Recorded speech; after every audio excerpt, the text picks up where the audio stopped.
Good afternoon and welcome to Midday Moms. This is Dorothy Pilarski, and I'd like to welcome each and every one of you as you sign on to our remarkable Midday Mom session today. We've got a really amazing guest.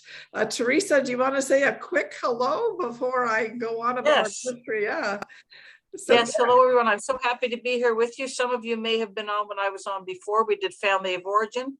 Now we're going to move a little ahead to how we do some things with our family. So I'm excited to be here and hope to be with you again.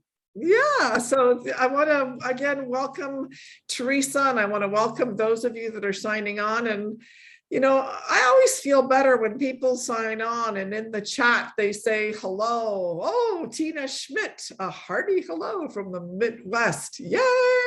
Amanda Panda, hello from Scarborough. Yay! I love Scarborough. Thank you for joining us.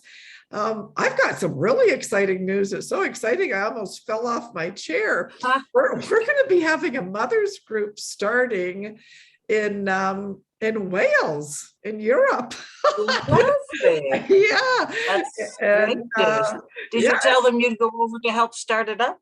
Yeah, gotta make the trip. And then we also have one starting in Indiana, in Waterloo, Indiana, and then one at Blessed Trinity in the Archdiocese of Toronto. So we're bursting at the seams, growing. So thank you for helping us get the word out. Hello, Jessica from Toronto. Hello, Eveline from Florida. So I'm really excited. Florida. We got Florida. We've got the Midwest. We've got Scarborough. We've got Nelsie as one of our mothers group leaders, actually in the Diocese of Hamilton. Nelsie just had her very first virtual meetup. Congratulations, Nelsie. There you go. And Peggy's asking me if I have a brother, Mike, who's taught in Dufferville. That's my husband's cousin, actually. There you go. So hi, Peggy. Great to see you. Roseanne from Our Lady of Peace. So just a big, big warm welcome, and just a especially warm welcome for those of you that are maybe joining us for the very first time. And so, if you want to learn more about our ministry, I ask you to visit our website. We say it's 3 words: CatholicMomsGroup.com, CatholicMomsGroup.com. We're faith partners with the Archdiocese of Toronto, and we're also now working in partnership with the Diocese of Hamilton. We have several mothers groups there, and it looks like we're going to have a couple in St. Catherine's Diocese as well. I wanted to give one of the moms that has regularly come to the Dynamic Women of Faith conference, and she regularly, has joined us on Midday Moms. I'm not going to mention her name, but she knew that her diocese, and I'm not going to tell you any details, but she knew that her diocese was struggling, and she really believes in our ministry. And she recently made a $2,500 donation to her diocese, so her diocese could start mothers groups. Okay. And I almost fainted, because like sometimes I wonder, are we helping anybody? And then when something like that happens, so of course that mom will get a tax deduction from her diocese for making that donation. So if you're feeling generous and you think your diocese should start one of these groups, especially for Hamilton. Especially for Hamilton. Send money to Hamilton. Yeah. So please do send money to. So anyway, so we're faith partners with the Archdiocese of Toronto. We're on a mission to revive the vocation of motherhood, and we do so primarily by helping parishes start Catholic moms groups. I'm going to share with you just a very short promotional video that we have. Some of you have seen it several times. I hope the 20th time you see it, you're going to say, dang, I'm going to start one. Finally, this Pilarski's worn me down. So if you visit our website, you'll see that we can help you start one of 3 types of groups, for moms only, for mothers and tots, or virtual groups. All of our materials are available in our portal. Plus, we send a Mother's Group Starter Kit when you join with us. And here is our video. Mothers, by our very nature, we are nurturing, loving caregivers. We are social beings, made for friendship and community. We are also spiritual by nature, made by a loving God to know Him and love Him, and to pass this love of our Catholic faith on to our children. But right now, many mothers feel overextended, distracted, and exhausted. Though as Catholics, we have the community of our church, many mothers attending Mass could not name the mom sitting next to them in the pew they share. Community and support among Catholic mothers is desperately needed in this hectic and chaotic culture. Your parish needs you to bring these moms together. Hi, my name is Dorothy Pilarski. I'm the founder of Catholic Moms Group. We at Catholic Moms Group are on a mission to revive the vocation of motherhood. We exist to bring together like-minded, faith-filled mothers who crave community and are focused on spiritual growth, Catholic teaching, and fellowship. Can you imagine a thriving, engaged mothers group at your parish? A group of moms in love with their Catholic faith, ready to serve other mothers no matter what stage of motherhood they're at. Can you imagine what a difference that would make at your parish? Starting a mothers group, it's not rocket science, but working with a team who's done it before and who's done it dozens and dozens of times sure does help. The Catholic Moms Group membership site is an online community that offers training, resources, and dozens of tools for parishes to help them start a mothers group quickly and efficiently. We're here to provide you with a clear path to launching a Catholic Moms Group at your parish. All of our materials are 100% Catholic. We have clearly laid out meetup plans for both moms groups and toddler groups. We are obedient to the magisterium of the Catholic Church. We have created dozens of tools that are going to save you time and energy. And besides that, we love our Blessed Mother. We constantly turn to her for her intercession. You can make a huge impact in your parish, so join us. We are revolutionizing the way parishes start mothers groups by providing parishes with a Catholic Mothers Group Starter Kit and by nourishing and training a community of Catholic Mothers Group leaders across the world. It's time to start a mothers group at your parish. Join us today.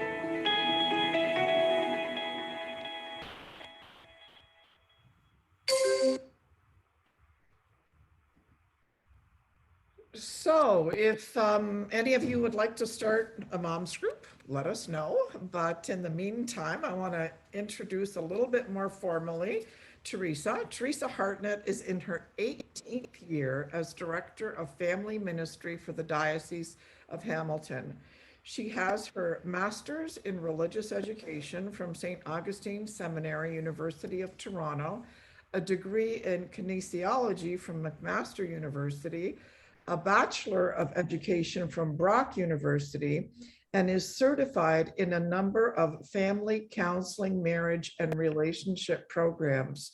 She has been the Executive Director of Birthright Pregnancy Service in Hamilton for 32 years. And in 2004, she implemented and now oversees Project Rachel in the Hamilton Diocese. She is passionate about helping individuals, couples, and families grow into strong, healthy, and happy in both how they live and in their Catholic faith. Teresa undertakes numerous speaking engagements across Ontario and Canada each year, and she teaches for both St. Peter's Seminary and the Halton Catholic School Board staff religion courses. It is a great honor and my privilege to welcome Teresa Hartnett, who's got a heart of gold for moms. to share this wonderful, wonderful talk on drawing your family together one meal at a time. Thank you so much for joining us, and thank you for launching the Moms Ministry in the Diocese of Hamilton. I think that one day we're going to have to put that in your bio. Yes, that's right. As another. Well, you launched it. I only just came alongside to push it a little bit. I'm very happy. And in particular, I'm happy that we managed to finally, we've been talking for a while to get it going in this year of Amoris Laetitia family that Pope Francis has called. It's a time to look at families to see what we're doing. So I'm going to start into my piece very quickly because I got a lot, as always, to say and wants to share with you. But I do want to say to all the moms who are there, and I think you know this, but it's good to be reaffirmed. Nothing is as valuable as motherhood. Nothing we do, nothing we leave behind will matter as much as the children we leave behind. And that's our legacy to the world. And having lost my own mother 13 years ago, I still remember the day we stood in her driveway after emptying out the house. My dad had previously passed away.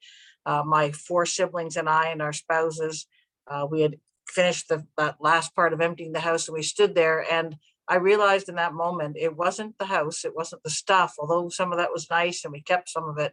What my mom and dad were leaving were us and their 15 grandchildren, who are now expanding into many great-grandchildren. So our legacies really matter, and it matters to the world, and it matters to God. So I'm going to get started. I'm going to share my screen and pull up my PowerPoint here so that we can make it through. Oops, didn't quite get it there. So we're drawing families together one meal at a time, and we all eat. That's one thing we do for sure. And the other thing we know for sure is that in social environments, we often share food. If we're not going to have a meal together, we're putting out snacks or something, because food is that sort of common denominator. It draws us together. It makes us feel comfortable. It makes us feel welcomed.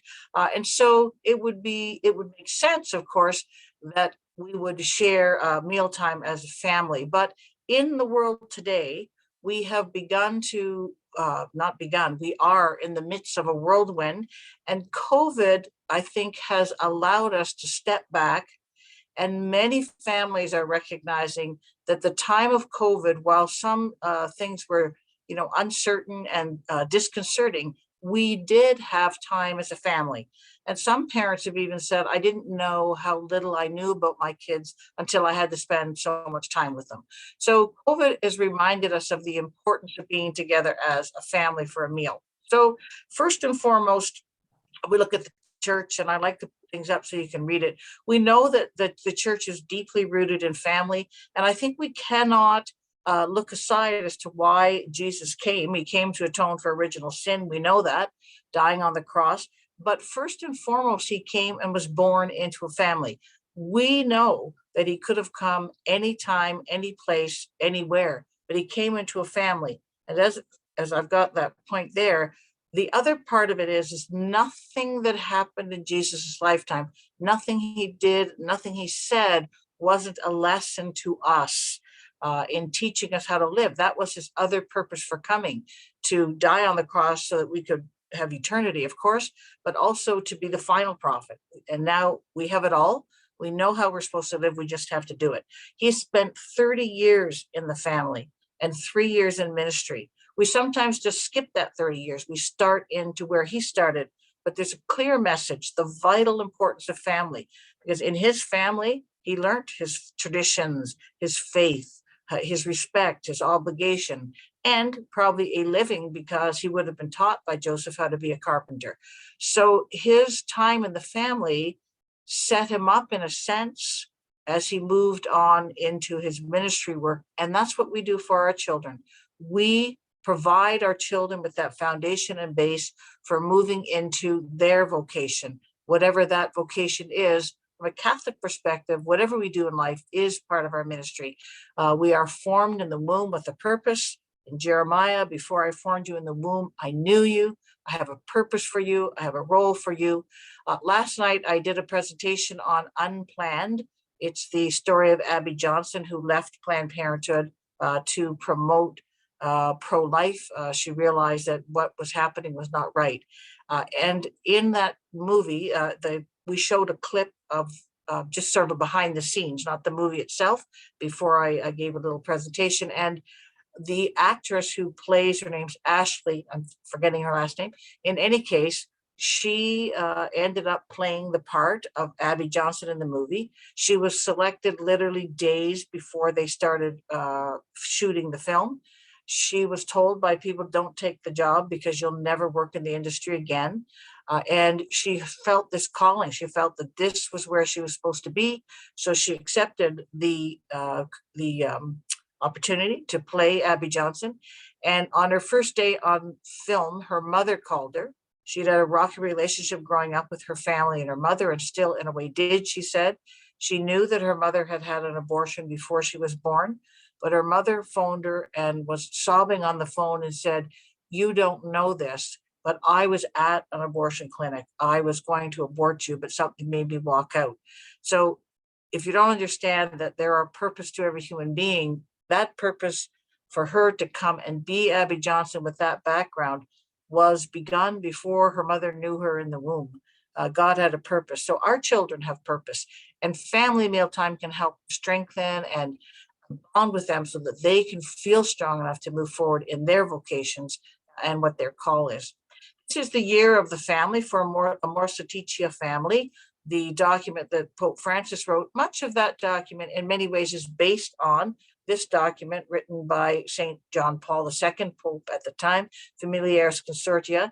And the Amoris Laetitia isn't quite so defined, laid out so easily. So I'm going back to this one to just remind us of the 4 general tasks of the family from the perspective of the church, to form a community of persons. And that's what we can do at the family table when we share time together at other times, to bring our family together. It's the first place that children learn how to be social, how to be active, et cetera, et cetera.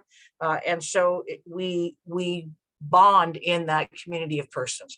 And then to serve life, both by bringing life into the world, because God entrusted his most precious creation, human beings, to us to recreate time over time over time, but also to serve life in the sense of raising children, educating children, bringing them into the world, and understanding of the next piece, which is to participate in society's development. This is what families do. And by having a strong bond, a family unit, a foundation that's strong, we can as a family participate, but we can also encourage our children to participate in that development, and then to share in the life and mission of the church. 4 tasks, reasonably simple to read, reasonably complex to undertake when you're in your family living. But we know that those 4 tasks are what we're called to as family. They also strengthen our children and strengthen our own families. And so it's a benefit both to the church and to our families. So knowing that, where does that leave us? I think it leaves us to understand that the power of family existed from the beginning. Adam and Eve created life, a family began. Right from the start, it was God's intent that we would continue to create families for him. And know that I don't have time to go into all the research, but there's much research that identifies the impact of families on individuals and therefore society. If you were on last time when I talked about family of origin, we talked a little more about some of that impact, but vitally important for us to understand these years that our children are with us matter for their entire future, from birth right through. We continue to worry about them. My kids are growing now, but somebody told me the other day that a friend of theirs had said to them, a mother is only as happy as her child with the most problems. So you look at your children's problems, that's what makes you happy. The more problems they have, the less happy you are.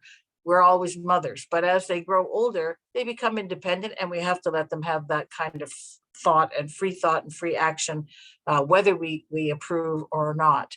And then to understand, as the bottom one says, that we're called to see our families as an essential component. We're called to see our role as mothers and fathers as a vocation. We're called to understand that we are part of the creative plan, that if we do not create those strong bonds between spouse and between children and set that foundation, then we won't have a solid future as we move forward.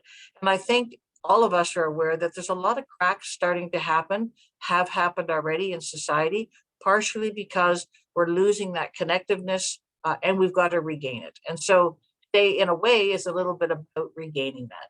So just a brief thing about how families, can influence children. We know that children want to be connected to their families. They see families as a vital part of their lives. And yet, as an interesting, any of you who are dealing with teenagers, as they age, it gets harder and harder. They're, oh no, they want to go with friends. No, they want to watch a movie with you. They kind of resist. But the studies show that inside they actually want that. And so we have to find ways to encourage them to be. Maybe we have pizza on Friday night so that everybody can watch a movie together. We play a board game that people like. So children and youth want their families to be involved, even if they're not reaching out to you. And until 9, somewhere between 9 and 12, when the frontal cortex starts its real development, children sort of take in their world in totality, and family is the greatest influence. So those first 9 to 12 years, basically they know the world through you. Their beliefs are what your beliefs are, the way they do things are the way you are. And then as they begin to move out of that part of their childhood, they begin to see other families and take in other influences. So we want a strong foundation to be part of who they are, so that as they naturally and should move into the world, if you will, our influence is strong within them. And as I said, even teens identify parents as their most influential person in their lives. You heard at the beginning that I teach a course for the Halton School Board, Ethics and Morality, the section of their religion. They have part 1, part 2, and part 3, and I teach the Ethics and Morality section. And their teachers who are now teaching, often in their first few years, because they have to take the religion, at least part 1, in those first 2 years that they teach for the board. And over again in their reflections that they're writing for me in their assignments, they talk about the power of their parents and grandparents in their faith lives, and how many of them are just in their age now, in their sort of mid to later 20s, they're coming back to that foundation that maybe they strayed for a few years, but they're starting to see the importance. So we can't underestimate the power of giving that solid foundation I can have for them. So our children want these things from us. They want quality time. They want quantity, but they want quality as well. It's not good enough to just to be together. They want us to interact and engage. They want time to share their thoughts, their ideas, their questions, their feelings. And sometimes we, in the rush of life, don't do that. And in the social media world that we're in now, not just social media, but media. So there's often a TV on all the time. Somebody's on the internet, the phone, the tablet. And so in that world, we've lost that connecting that not only do children want, but they absolutely need. And so parents need to be leaders and models. We need to put away our phone, turn off the TV, not be on the tablet, and engage eye to eye. We need to encourage this kind of connectedness. And I'm going to give you some hints today around the family, but there's other ways you can do it. Go for walks, drive in the car, find a way. And the good news and the bad news about anybody who has, my husband babysits 4 of my grandchildren. So last summer, when my daughter-in-law was going back to work after being off, we had to buy a van because you can't drive 4 kids in a car anymore. So we bought a van, and the van had, the screen comes down and they can watch a DVD when you're driving somewhere. And immediately they asked, can you put on a DVD? No, we're going to chat. We have to be leaders and models. We have to be the ones to set that, not them, and let them pout at first. They'll get used to it. My grandchildren never ask anymore because the answer has been no enough that it's forgotten. So John Paul II said this: as the family goes, so goes the nation, and so goes the whole world in which we live. This is a powerful statement. As the family goes, we are in charge of our families. We set the tone for our families. We decide what our children will hear, read, watch, all of those things. And that then sets the tone for where they go as they get older. So it sets for the nation, and the nation sets for the world. So we do and are a powerful influence, even sometimes when we think maybe we're not. So, how do we create a strong family, a bond for a strong family. That's what we're really looking at. So I'm proposing to you that it's by sharing a meal. And I think this is a great picture. I always use this picture because I just think this is what kids would consider a meal. And sometimes it's okay to have a meal that's just a fun meal, you know. Most times we're looking for nutrition, but once in a while we can throw them off. As they say, start with dessert and it'll throw your kids off completely. So sharing a meal is a great way, because when we share a meal, usually when we eat, and we hope this is how we eat, we sit down and eat. We sit down at a table, we sit down at your island, we sit down together, and we can share things at that time. And so why? Why? We would do it to solve the problem of feeling disconnected as a family. So many families are on the run. We've been convinced that our kids need to be in social activities, academic activities, uh, moving activities, so physical activities. And if they don't, they won't be the people they're supposed to be, and they won't become the adults they're supposed to be, and they won't become successful in life. And so many experts now are saying families pull back. Children should not be scheduled to do everything. What matters more is a security within themselves, and that's what they get from being with their family. So when we're on the run, when they come in from school, we're grabbing something to eat in the car, you're going there and I'm going here, we're going everywhere, we become disconnected. And COVID did teach us that, as I said to you. Many families, in fact, when they asked, 50% of families now, I wish it was more, but 50% say they won't go back to the busyness that they had before. They're going to sort of readjust, because if our children are going to be successful, they'll be successful without being in 100 activities, and they'll be more successful if they don't feel anxious and they don't feel overrun, and they know how to be resilient, which is what we can teach them. And so when we feel disconnected, there's that sense of drifting from each other, that we're not even sure. One of the questions once at a conference, and a speaker said, if you don't know your child's favorite color, favorite show, and favorite food, you're really disconnected, and you need to get spend time together. So again, you see at the bottom that extracurricular activity, which takes time away from each other. And the more children you have, the more that can be a fact. My husband and I remarked one summer, we had 4 children, 2 boys and 2 girls. They were all playing soccer in the summer. So there was practices every week for everybody, and there were games every week for everybody. And a lot of times they were on the same night. So he was going here, taking one to practice, going to the game, picking one up. I was doing the other. And so we got into this whole rush. And the next year we said, we're not doing that. We're not doing that. Summer, we need to spend some time together.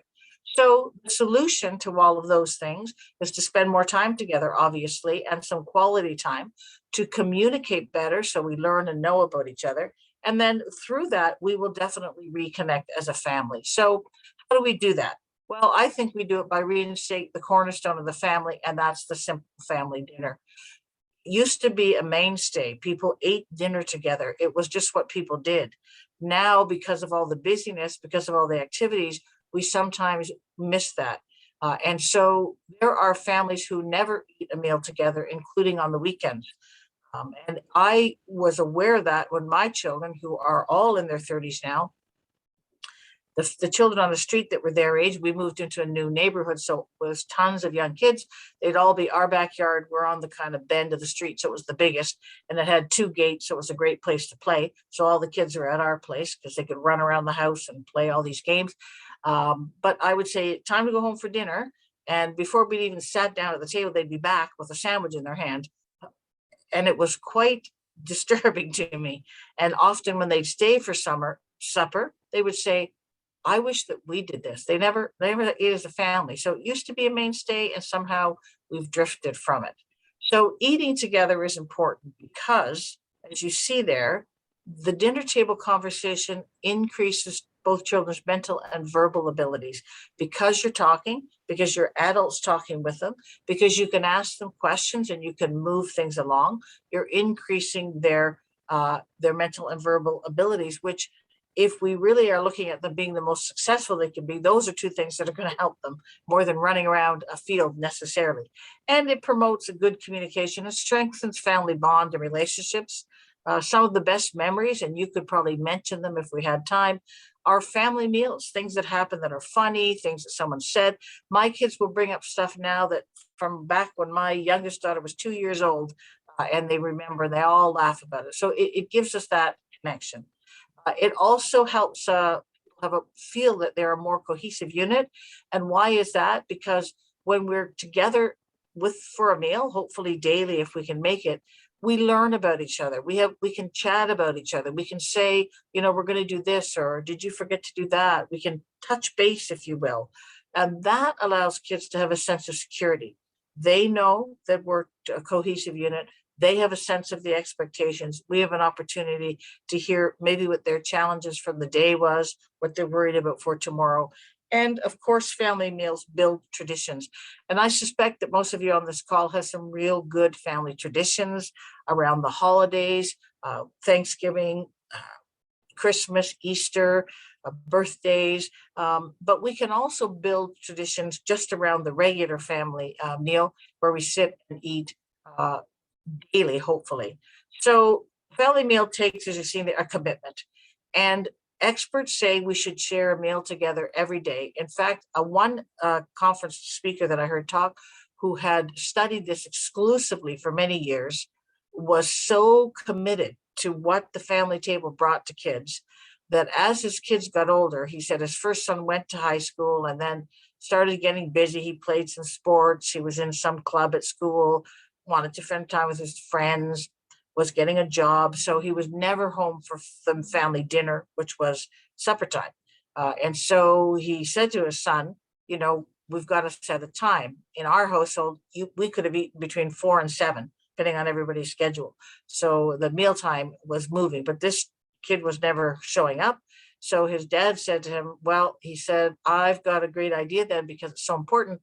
We'll have lunch together. Well, I'm at school. Well, I'll come to your school. Oh, you won't come to school. So the next day, Dad showed up at lunch in the cafeteria to have lunch with his son. And guess what? After that, his son found a way to 3 times a week be at home for dinner. So sometimes we can get what we want by not appearing to be too dogmatic, but doing it in another way. So we want to strive for at least one quality meal designed to bring the family together.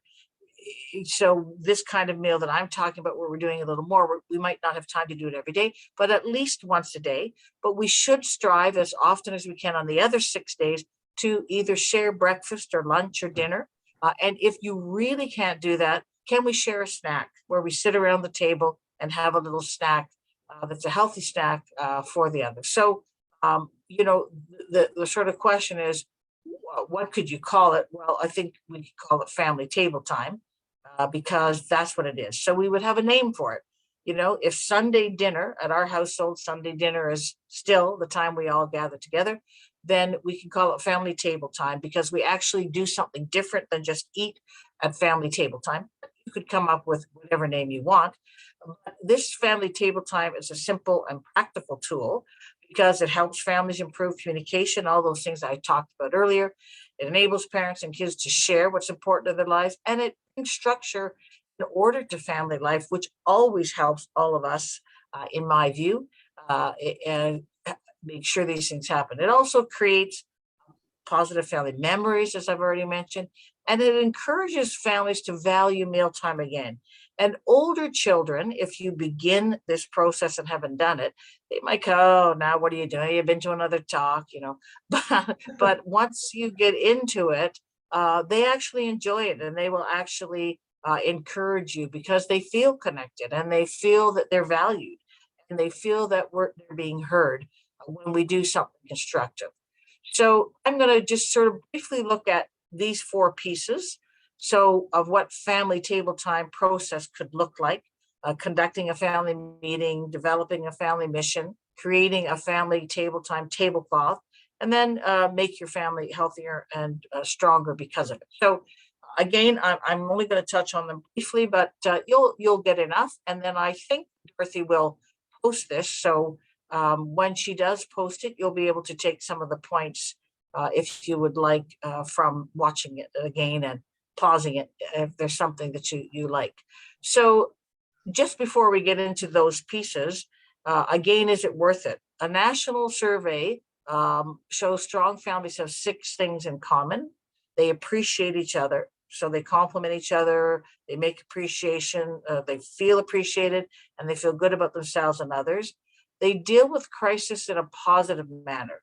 So they serve as strength to each other during times of adversity. They don't get down on each other. They say, how are we going to solve this together? They can sit down at the table and quickly jump into a discussion because it's something that they're used to. Third, they can spend time together. So they structure their schedules so they can spend time together instead of realizing that so much time has gone by before we've really had any quality time because we weren't structuring it. They have a strong commitment to families. They invest time and energy in each other because families are number one priority. And for younger children and teens, we always underestimate this.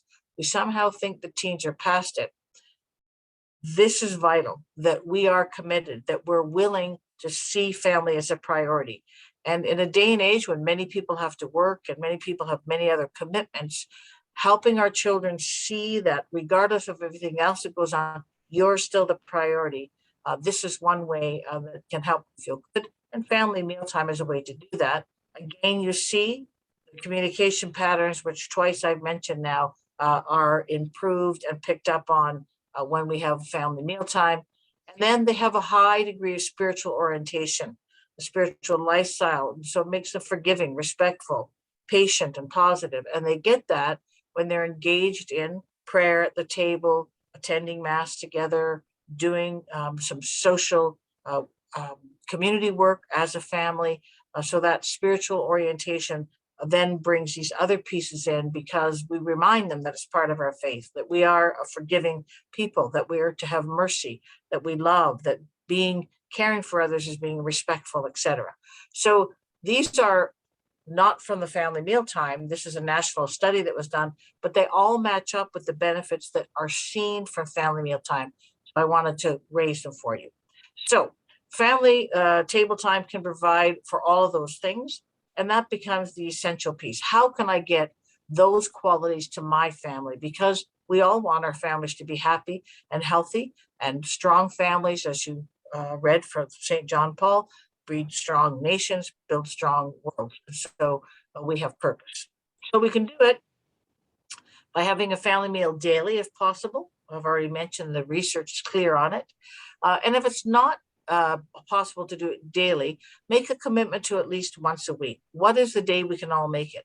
If you're in a family where people work shifts, et cetera, that might have to rotate on a weekly basis. So we have to have the schedule that says, what day are we doing it this week? And everybody has to be committed to it. With very young children, it's okay because you commit for them. But as kids get older, we want them to be committed as well. So if they're working, let's find the day that you don't have to work, you don't have a basketball practice or whatever they're doing. And if it can't be a meal, a dinner, maybe we're all going to get up early one morning and we can have breakfast together so that we can share that. So what's important in the whole process, again, be sure to include grace before meals so that we make God part of our family. And we make our children understand that we are always living and breathing with the faith at the forefront for our children, because we know that people of faith have a certain deep sense of joy within them. It doesn't mean life is turbulent. It just means that they can be secure in those moments that life will get better. And that's what joy, in a sense, really is.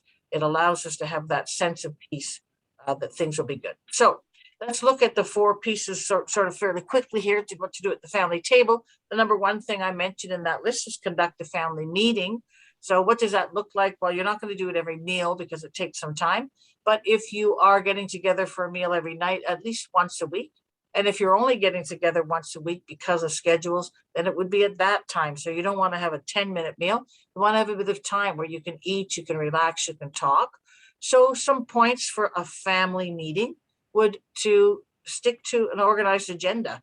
My sister is a great one. We meet for lunch now and then, and she's a great talker. And you might suspect I'm a great talker. So when we get together, we can forget what we actually wanted to talk about because we get talking about everything. So she always comes with a little agenda. The first time she did it, I laughed my head off but we actually talked about the things we wanted to talk about and then the other stuff. So even with in a family setting, have an organized agenda. What is it we're going to do? And then we have to be sure we include everyone, even little ones who may not seem to know what's going on, but in fact are much more astute than we give them credit for. So examples of what we might do at that meeting, well, we might have compliments and affirmation, a time, so we're going to have a time, a few minutes where we each compliment the other, or we each take a turn complimenting somebody. We're going to have a family discussion topic. A few of those I'm going to show you. We're going to have a value or principle of the week that we talk about. I'll give you some examples just so they're in your head. And maybe talk about upcoming activities, what's coming, how can we make sure that everybody knows what's on the schedule. And then this family tablecloth, which I'm going to talk about, again, all of these just a little bit more. But the bottom one is an interesting one that I'll just share now. This idea comes from the group that studied family tables, but my sister-in-law, they used to have a cottage where all of us went for all the years that my children were growing up on Thanksgiving. It was very big cottage, and we would put every table together so that we could all sit at this long meal. There were, I mentioned already, I have 5 children in my family, so 4 siblings and myself with their spouses. That was 10. My mom and dad was 12, and then the 15 grandchildren. So it was a big table. And even as they got bigger and started to marry, until we got bursting and couldn't all meet, we continued to go to the cottage. And my sister-in-law had this idea of she bought a polyester tablecloth that one went the whole table. So it was not pieces of, every table had a different tablecloth, but one long one. And she bought markers that were permanent markers. And every Thanksgiving, wherever you sat, you signed something. You said something about the weekend or something you were grateful for or something special that had happened. And at first, I think we all were like, but over the years, that tablecloth became so important. The kids would look back and they would see my daughter the first year they got the tablecloth. My daughter, her name is Catherine. She could only write C-A, and that was her name. And the next year she had C-A-T-H. So of course they were all teasing her because she still couldn't spell her name a year later, but she was little. And eventually then she has Catherine, and then you see their writing get better and you see the points they're making better. And it's a beautiful memory. It still is a beautiful memory. You have to make sure it's permanent marker though, because you're eating on it, you have to wash it. And if everything disappears, people are not happy. But if it's a family table, this could be a memento. You could have it on your table for a week or 2 or once a year. And everything can be written on it from the once a week that you decide to do this. So a little memento that you're building also allows kids to look back at the end of the year and see some of the things that were important in their life. It's a little less than a journal for sure, but it has the same impact. So having a family discussion topic, what might that look like? So these are just some examples on a family discussion topic. So we would say it's on the agenda. This week, we're going to look at what did we do well as a family this week? What could we improve as a family? Did we all do our best for each other this week? Did we follow our commitments this week? These are just examples. You could come up with many. So we want it to be a discussion. And the rules at the table are no one's put down, no one's beat up. This is just a discussion that everybody could have. People share their thoughts and their feelings about whatever the family discussion topic is. For values, there's so many values. When I give this talk, I usually ask people, what are some values that we would teach? And people often can't come up with values, but values are things that are so important to us that they become part of our living, part of our life, if you will. But many times kids can't identify them. So imagine if we took one value. You're seeing a list. I have more coming up. One of these values is, what does it mean to be resilient? How do you think you'd be resilient? This is important that it's not a lecture by the parents. This is an input by everybody. So they might say, I don't know. And you might say, well, sometimes people use resilience, or people are resilient when something bad happens and they manage to be able to get through it without it really crushing them. So what do you think resilience might be? And you lead the conversation and they come to it. What is understanding, reverence, patience, service, compassion? These are all words that I'd venture to say many of you, I think I was the same until I went to be trained on this. I'm sure that I was teaching to my children, but I never identified it. I never asked them what it meant. I never asked them, how would we live it? What good would it be in your life to have this value? And how would you live this value out yourself? And so more just here, justice, friendship, that's a big one. All kids have friends. It's so important to them to have friends. But what does friendship mean? What does it look like? When do we know friendship is good for us? When might it not be so good for us? Again, no input is wrong. We're just sharing at the table. And it's not a lecture, nor it's not a teaching, although partially moment.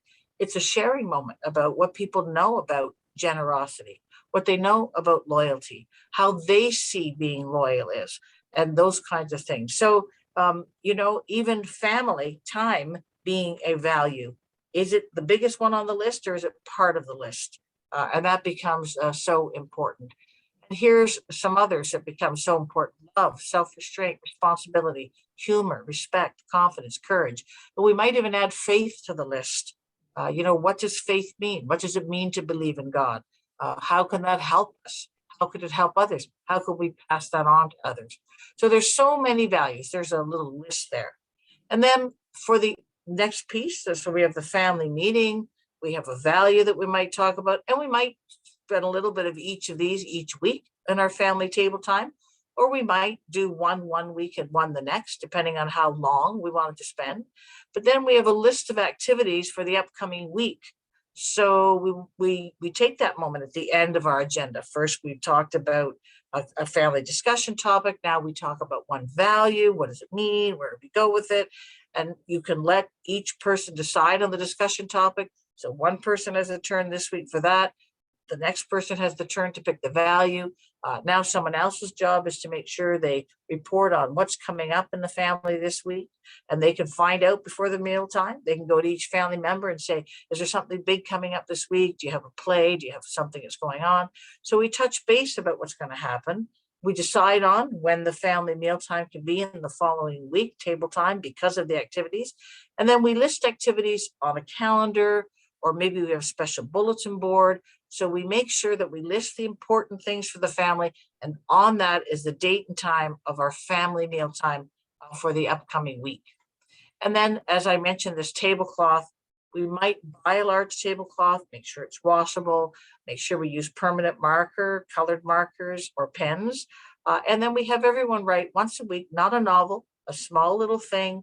They might date it, write their name. So if they were doing it tonight, October 28th, 2021. Today, I gave a talk on family table time, Teresa. And as time goes on, we go back and, as I said, look at it and talk about that occasion. We might have something special at Christmas, or maybe we have other people at our table at Christmas, or maybe we have a special Christmas tablecloth and a special Thanksgiving tablecloth like we did for the cottage. So we have different tablecloths for different occasions, and they really do become mementos and important ones at that. So when you pull it all together, you can create, in a sense, a family mission statement. So we talk about those things, and then we say as a family, what is our statement? How does this fall into our family mission statement? This may seem odd to you, but we know that children who understand the model and the value that the family has and gives are more likely to be able to live that out in their lives. So a family mission statement connects us. Why does every company have a logo? Why is it important for, as you heard Dorothy say, 3 words, Catholic Moms Group? She wants that in your head. So it's Catholic Moms Group's the name of the organization, CatholicMomsGroup.com. It's a logo. It's in a sense a mission statement. If it was just a mom's group and the Catholic would be removed, it would completely change the dynamic of what's being accomplished. So, who is your family? What will they live by? What will they stand for? And we involve the whole family, and maybe we post the mission statement once we have it before we have our family mealtime each week, or maybe we post it in the house so that people see it all the time as they're leaving to go out the front door, in the bathroom, maybe, where we know everyone attends at some point. So your family mission statement, in a sense, keeps you focused on who you are, both inside the family and when you're outside the home. And that's why it's an important mission, a concept that we all understand and we all know who we are. So how do you make your family mission statement? Well, first of all, it's a statement of why your family exists. So your vision. So you sit down with your family and you talk about what is it important about our family? What do we want to accomplish as a family? Who are we as a family? It's an opportunity for growth as a family because we're putting something together as a unit. It has to be realistic and it has to be achievable. So by growth, it may mean that you decide maybe we haven't been as faithful as we could be. So part of our mission statement is that we are a Catholic family and so we're going to grow more in our faith. We'll decide we're going to say the rosary once a week or once a day. We're going to make sure we attend mass, et cetera, et cetera. So, but if it's not realistic, it's not going to be achievable. So to say that we're going to say 5 decades of the rosary every single day might not be realistic depending on everybody's life and where you are. So if it's not realistic and achievable, we fail, we stop looking at it. We want it to be something that's short and sweet and if you will, achievable. So some examples, just to give you sort of a sense of that, is living, loving, laughing. That's what our family is.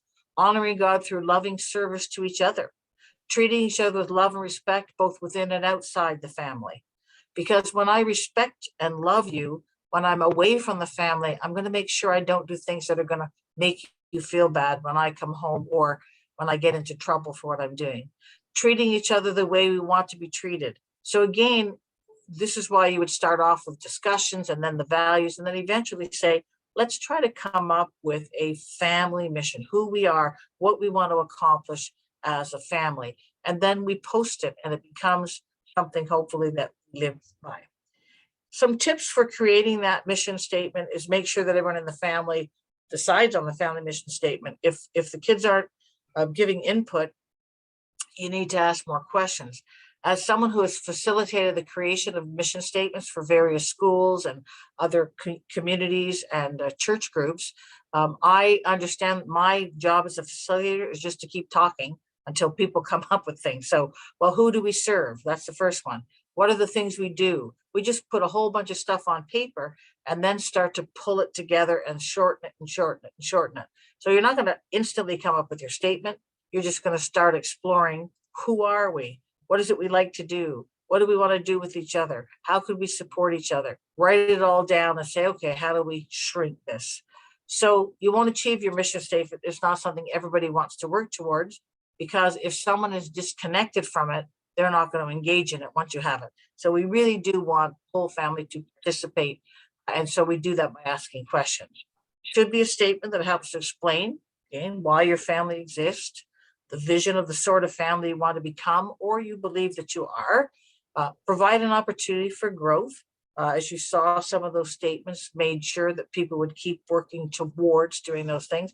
And again, I'm reiterating, be realistic. Don't make your statement too grand, or you'll never feel like you're making any progress. Try to make it measurable so that your family can see steps. When we have a family discussion, if one of it is to be kinder to each other, then we could ask at the family discussion, have we been kinder this week? Did you see moments of kindness? Did you see moments of goodness? Have we served outside of the home, if that's one of the things we're doing? So we want to make it inspirational, and we want to gain involvement by everybody. So a family mission statement will probably be a major topic for a few weeks in early family meetings.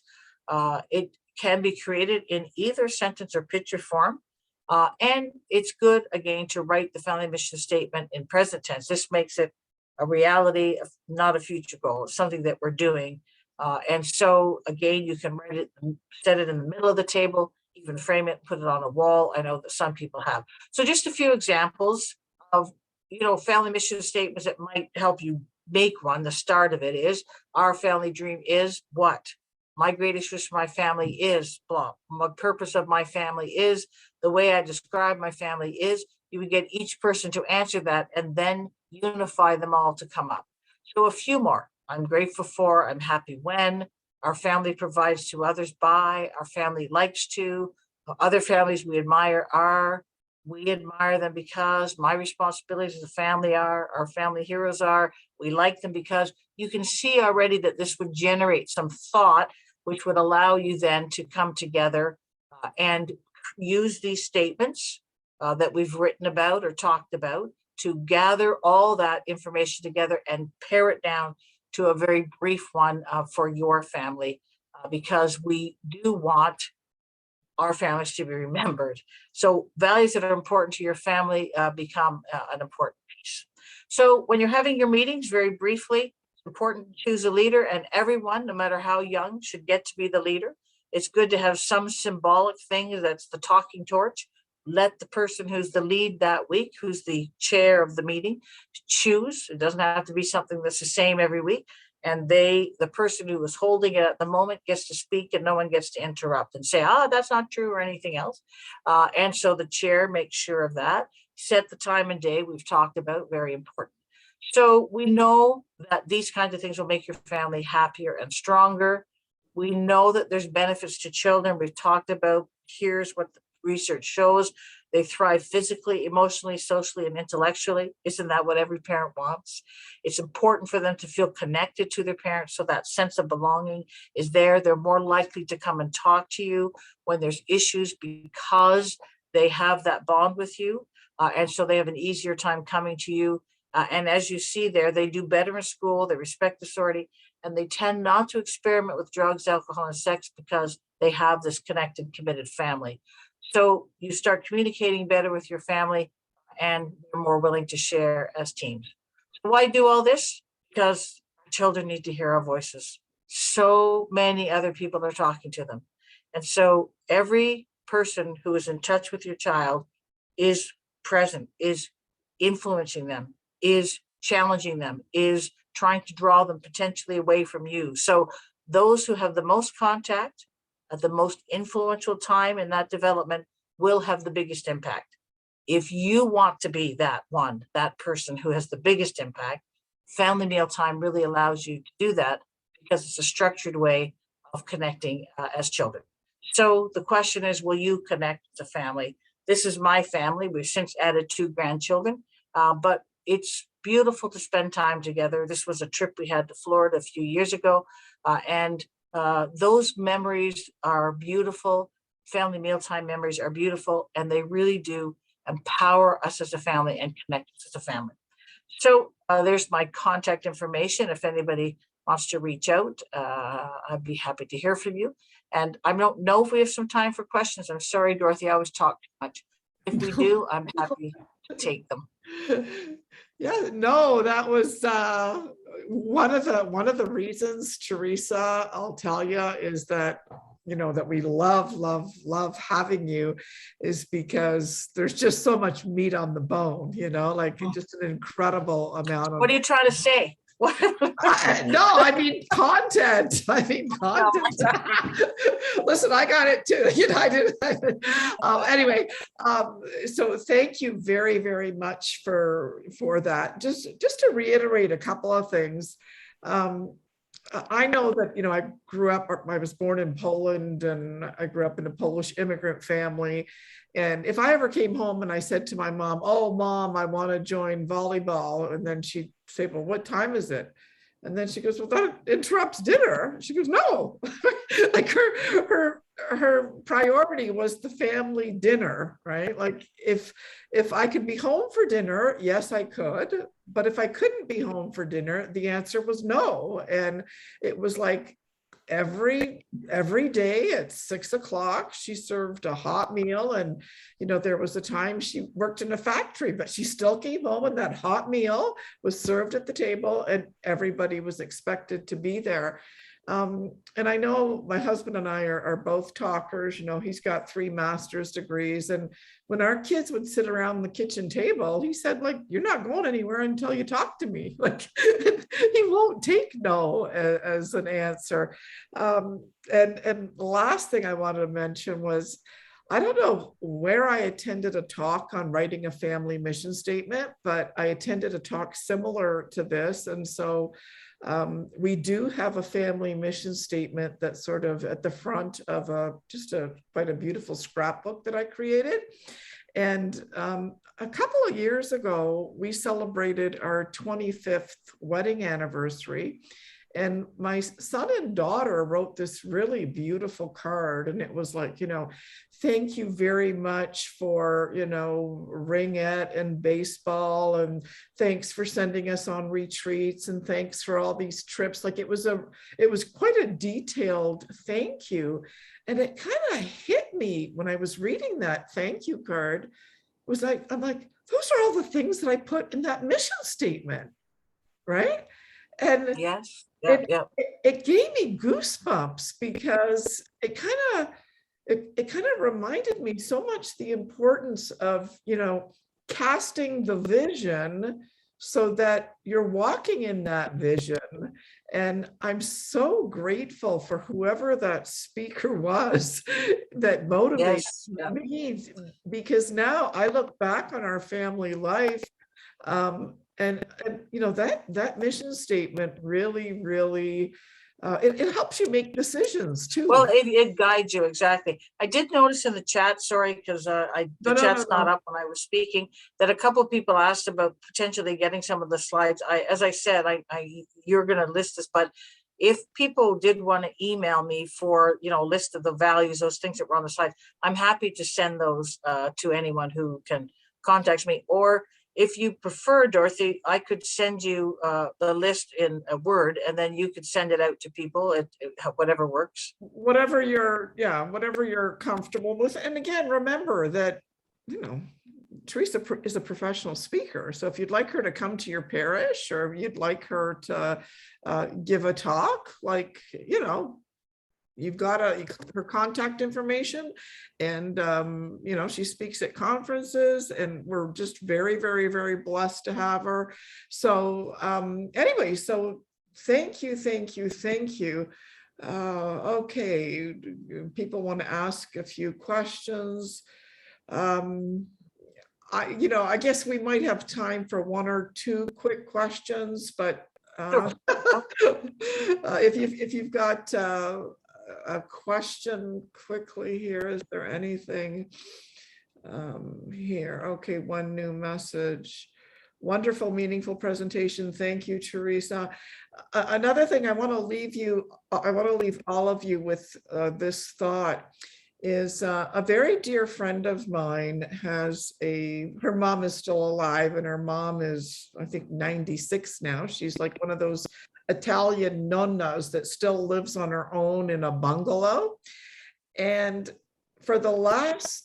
ever since I've known her, every single Thursday and every single Sunday, she expects all of her kids and their husbands and their grandkids to come to nonnas on Thursdays and Sundays. She says, if you come to my house, you don't have to cook, because I made a good lasagna. If you come to my house, you see your brothers and sisters and all your cousins. And her name is Teresa Luca, and she has been such a source of inspiration to me, because I'm like, that's the kind of grandmother I would like to be, right? Well, I will tell you this. I will tell you this, in today's world, and I love that. I wish I could be that Nona, but I'm also cognizant of the fact that we have to be careful when we are sort of demanding, and that's 2 nights a week. And yes, you don't have to cook, but everybody has to get there. And two things I'd like to say: the great big family gathering, love it, love my grandchildren to be together, but we need that intimate family time as well. That's one thing. Yes. And the second is, when a child says it's too much, we can't do it, we don't want to set up a barrier. So we have to offer the invite. You're always welcome to come, but can you at least come every, twice a month or whatever? I see a question here asked about manners. I want to answer that question, if you don't mind. How much emphasis should be put on manners? I think we have to be aware that little children can't spend a lot of time at the table. So, from 3 down, we can engage with them and talk to them, but we shouldn't look at having long family discussions and those kinds of things. Manners in terms of please, thank you, not throwing their food, asking if they can get away from the table, they're all essential, because that young age sets a base for how they're going to be in the future. If your children don't manage themselves at home, you'll never be able to take them to a restaurant or somewhere else. And I think we should, as parents, demand a degree of respect and of manners at the table. But we have to also understand that we can expect them to go beyond their age limit. You know, a 2-year-old, you should never give them more time out than their age. So 2 minutes is a long, long time for a 2-year-old. So to ask them to sit at the table for an hour is a long, long time. So you might ask them to come to the table, share the meal. And then if you have older children who you're talking with, you'll let the younger one either bring a toy to the table or leave and come back for dessert or whatever it is you're doing. But as they get older, by 4 and 5 and beyond, we can tell them there's an expectation that they'll, as you said, your husband said, you're not leaving till you talk to me, that they spend some time at the table. Again, we're still not talking hours, but there should be an expectation. It takes them 5 minutes to eat. We want at least a half an hour at the table, so we want to be sure that there's an expectation. But if from the time they're little, the please, the thank you, can I leave the table become part of their vocabulary, then by the time they're 4 and 5, when they ask, can I leave the table? No, we're sharing, we're not ready to leave yet. That won't be a surprise to them. But if they've just been coming and going whenever they want, and now suddenly I'm confining you, your challenges are much more real. Yeah, and the other thing too is that when you have that family meal, they're also learning to serve the family, because one person has to set the table, another person has to clean off the table. So there's also the function of helping and serving the family. Judith, you've got a very good point here. My Jewish friends host weekly Sabbath meal on Friday evenings. All of their children and grandchildren attend. No one would ever think of skipping this unless they're out of town. They've grown up with this expectation. Why, as Catholics, do we expect less? Well, we shouldn't. But the last question you asked is, or sorry, just before your question, they've grown up with this expectation. So if it's part of your family culture, known as part of the culture, you've always gone, everybody goes, then it's a different kind of expectation. And in a sense, you should expect that. This is what our family does. You're part of the family. But some families I know families that have tried to implement this after they've heard a talk about this family table, and they get pushback from their kids because it's not a norm. It's not a tradition. Now they feel that there's control happening. So we want to wade into the waters always gently. We don't want it to cause hostility. So if it's being a tradition, an expectation, you did it with your parents, now they're coming to your home, that's a different conversation to ask them, this is so important. It makes us connected as a family. Why is it that you are feeling you don't want to attend? I agree. But I'm saying if you're beginning your tradition, you have to be careful about the expectation, because when you start to push against another adult's expectation, the adult can leave. And I can tell you, I talk to more families now here where their children and grandchildren are out of their lives. I'm always worried about that. So I don't want anybody to start pushing too hard. Different if it's tradition, as you're talking about there, and a norm within the family dynamic for generations, you might say. Yeah, and so I think what Teresa's saying is like to start gently, start small, and then build on that. Because if people experience some of the benefits of it, and putting on a beautiful tablecloth, like anyone that knows me knows that I absolutely love different napkins and flowers on the table. And what can you do to make it visually appealing? My sister was a graduate in home economics from Ryerson, so visual appeal was always really, really huge. Anyway, I wanted to take this minute or moment to thank Teresa for joining us. A very, very comprehensive presentation. I also just wanted to mention to those of you that are still here, we're thinking of doing a little tiny, just a very tiny fundraiser, and we're thinking of creating just maybe 10 or 15 Advent boxes. And in that box, there would be just a couple of things, but it would be a fundraiser. So, we've created a Midday Mom's mug. And we also— I love that mug. I'm a contributor to the new prayer book. So we're thinking of, putting these two together and maybe some teas or something. and kind of, I guess, selling 10 or 12 of them just as a fundraiser. So, let me know if you like the idea. We're looking for creative ways. I really would like to hire someone to help me, even for a month or something. But anyway, if you like that idea, let me know. But in the meantime, I want to give again, Teresa, a big, big, warm thank you. You never fail to fail to make it so powerful and meaningful, and you speak with such clarity. So thank you so much, and hopefully we can have you back again soon. And thank you, each and every one of you, for joining us at Midday Moms. And don't forget, 3 words, CatholicMomsGroup.com. Please consider starting a mother's group at your parish. We find that a local mom in her parish can make a dramatic impact at her parish, because many moms, they don't recognize how important their role is. And you can help the moms at your parish recognize, how important it is. And so anyway, let's talk about it some more. Please start a mom's group at your parish. Thank you, Teresa. And we'll see you next week, everyone. Okay, bye. Thank you. Thank you very much. Bye-bye. Thank you. Bye-bye. Okay, bye-bye. Bye-bye. Oh, I should do. I'm so glad we had this time together. Oh, yes. Just to have a laugh or pray a prayer. Seems we just get started, and before you know it, comes a time we have to say so long. So long. Bye-bye. Bye, Teresa. Bye-bye. Thank you. Okay. Thanks very much. Bye. Thank you. Bye.